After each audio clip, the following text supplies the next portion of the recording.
जय हिंद सभी बच्चों को। तो कैसे हैं आप लोग? उम्मीद है कि आप लोग अच्छे होंगे। तो चलिए आज हम लोग फिर से पढ़ने वाले हैं प्रकाश संश्लेषण की प्रक्रिया, जो कि हम लोग का अध्याय चल रही थी पहला कक्षा 6 का पौधों के भाग तथा उनके कार्य।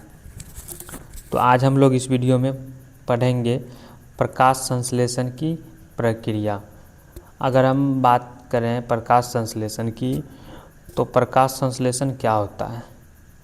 तो यह वह प्रक्रिया है जिससे पौधे अपना भोजन बनाते हैं, या जिस प्रक्रिया के द्वारा पौधे अपना भोजन बनाते हैं उन्हें प्रकाश संश्लेषण कहते हैं। जैसे मनुष्य को भोजन बनाने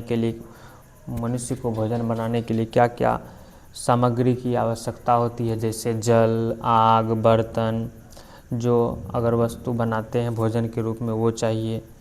अनेकों प्रकार के वस्तुएं हमें भोजन बनाने के लिए ज़रूरी होती है। तो वैसे ही पेड़ पौधे को भी भोजन बनाने के लिए कुछ तत्वों की ज़रूरी होती है। तो चलिए इस वीडियो में हम लोग वही जानेंगे। तो देखिए, कहते हैं कि यह वह प्रक्रिया है जिससे पौधे अपना भोजन बनाते हैं।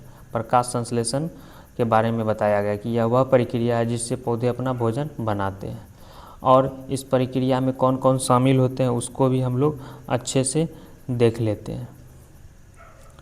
तो इसमें से कौन कौन सहायता प्रदान करते हैं प्रकाश संश्लेषण की प्रक्रिया में, तो वो देखिए दिया गया है कि इसके लिए सबसे पहले सूर्य का प्रकाश, कार्बन डाइऑक्साइड, पानी और क्लोरोफिल चाहिए। क्लोरोफिल कहाँ पे पाई जाती है? तो ये पत्तियों में पाया जाता है। क्लोरोफिल कहाँ पाई जाती है? पत्तियों में। और पत्ते का हरा रंग भी क्लोरोफिल या हरित लवक के कारण ही होती है। तो पत्ते का रंग किसके कारण हरा होती है? तो क्लोरोफिल के कारण। प्रकाश संश्लेषण की प्रक्रिया में क्या क्या जरूरी है? तो सूर्य का प्रकाश, ये सूर्य से प्राप्त होती है कार्बन डाइऑक्साइड, पानी और क्लोरोफिल। फिर है देखिए, पौधे हवा से कार्बन डाइऑक्साइड लेते हैं। अब हमारा सवाल आता है मन में कि कार्बन डाइऑक्साइड कहाँ से आते हैं? तो पौधे जो है हवा से कार्बन डाइऑक्साइड लेते हैं, ग्रहण करते हैं। फिर है कि मिट्टी से पानी जड़ों के जरिए पत्तियों तक पहुँचता है। फिर आ जाती है बातें मिट्टी की। तो मिट्टी से जो है पानी जड़ों के जरिए कहाँ तक पहुँचती है? पत्तियों तक पहुँचती है। फिर भोजन बनाने के बाद पौधे ऑक्सीजन गैस छोड़ते हैं। कौन से गैस छोड़ते हैं? जब भोजन बना लेते हैं पेड़ पौधे तो ऑक्सीजन गैस छोड़ते हैं, जिसे हम अनेकों जंतु और मनुष्य भी साथों साथ ग्रहण करते हैं ऑक्सीजन, और हम लोग जिंदा भी ऑक्सीजन के ही बदौलत रहते हैं। तो भोजन बनाने के बाद पौधे ऑक्सीजन गैस छोड़ते हैं। फिर आगे कहता है देखिए, तो यह ऑक्सीजन मनुष्यों और जानवरों को जीवित रहने के लिए ज़रूरी है। अगर हमें ऑक्सीजन ना मिले, कोई भी जंतु हो पृथ्वी पर, अगर उसे ऑक्सीजन नहीं मिले तो वो जीवित नहीं रह सकते। तो इसलिए ऑक्सीजन मनुष्यों और जानवरों के जीवित रहने के लिए ज़रूरी है। फिर है कि यह प्रक्रिया केवल दिन में होती है।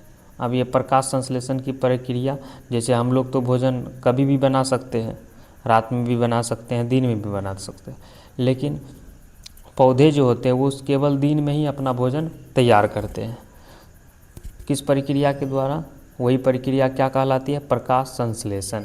यह प्रक्रिया केवल दिन के समय धूप में होती है। जैसे हम लोग कभी भी आग जला के भोजन बना सकते हैं, लेकिन यह प्रक्रिया जो होती है पौधों में, ये केवल दिन में होती है, क्योंकि सूर्य की प्रकाश आप लोग जानते होंगे सिर्फ दिन में ही वो मौजूद होती है। तो इसीलिए यह प्रक्रिया केवल दिन के समय धूप में होती है। फिर है कि पौधे ग्लूकोज यानी चीनी के रूप में अपना भोजन बनाते हैं, और पौधे में पत्तियों में ग्लूकोज भी बनती है। तो इसके मदद से भी वो भोजन बनाते हैं। कौन बनाते हैं? पौधे। तो पौधे ग्लूकोज के रूप में अपना भोजन बनाते हैं। पहले हम लोगों ने जाना प्रकाश संश्लेषण क्या होता है, तो वह प्रक्रिया जिसके द्वारा पौधे अपना भोजन तैयार करते हैं। फिर कौन कौन शामिल है भोजन बनाने के लिए? तो वो था सूर्य का प्रकाश, कार्बन डाइऑक्साइड, पानी और क्लोरोफिल। फिर बात आ जाती है पौधे हवा से क्या लेते हैं? कार्बन डाइऑक्साइड लेते हैं। फिर मिट्टी से पानी जड़ों के जरिए पत्तियों तक पहुंचता है, और भोजन बनाने के बाद पौधे क्या गैस, कौन सी गैस छोड़ते हैं? ऑक्सीजन, और लेते क्या हैं? Carbon dioxide. ठीक, तो अगले वीडियो में हम लोग आगे और जानेंगे। इस वीडियो में हमने थोड़ा सा प्रयास किया जानने का। उम्मीद है कि आप लोग को यह वीडियो अच्छा लगा होगा। अगर अच्छा लगा होगा तो एक लाइक कीजिएगा। ठीक, धन्यवाद।